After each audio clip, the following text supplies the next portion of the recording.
কবে কোথায় অবসর নেবেন সেই ঘোষণা এখনও দেননি আর্জেন্টাইন তারকা লিওনেল মেসি। তবে আর্জেন্টিনা জাতীয় দল বিশ্বকাপ বাছাই পর্বের শেষ ম্যাচে আগামী সপ্তাহে যে মাঠে নামছে সেটি তার অজানা নয়। 2026 বিশ্বকাপের আগে নিজেদের মাঠে আর ম্যাচ নেই আলবিসেলেস্তেদের। তাই ধারণা করা হচ্ছে ভেনেজুয়েলার বিপক্ষে বাছাইয়ের লড়াইটা হতে পারে ঘরের মাঠে মেসির ক্যারিয়ারের শেষ ম্যাচ। বাছাইয়ের শেষ 2 রাউন্ডে বিশ্ব চ্যাম্পিয়নরা আগামী 4 সেপ্টেম্বর নিজেদের মাঠে ভেনেজুয়েলার মুখোমুখি হবে।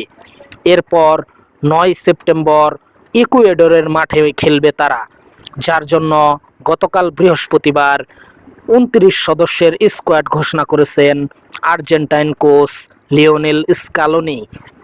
আসন্ন ম্যাচ দিয়ে চুট কাটিয়ে ফের জাতীয় দলে ফিরেছেন মেসি।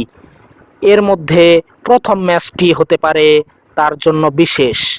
ইনজুরি থেকে ফিরে এক ম্যাচ খেলে আবারও অস্বস্তিতে পড়েছিলেন ইন্টার মিয়ামির আর্জেন্টাইন অধিনায়ক, যে কারণে মেসি মাঝে 2টি ম্যাচ মিস করেছিলেন।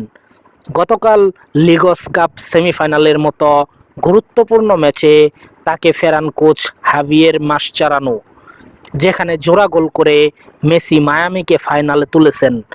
মায়ামির খেলা শেষে আর্জেন্টিনার হয়ে ভেনেজুয়েলা ম্যাচ নিয়ে কথা বলেছেন 8বারের এই ব্যালন ডি পর্যায়ী তারকা।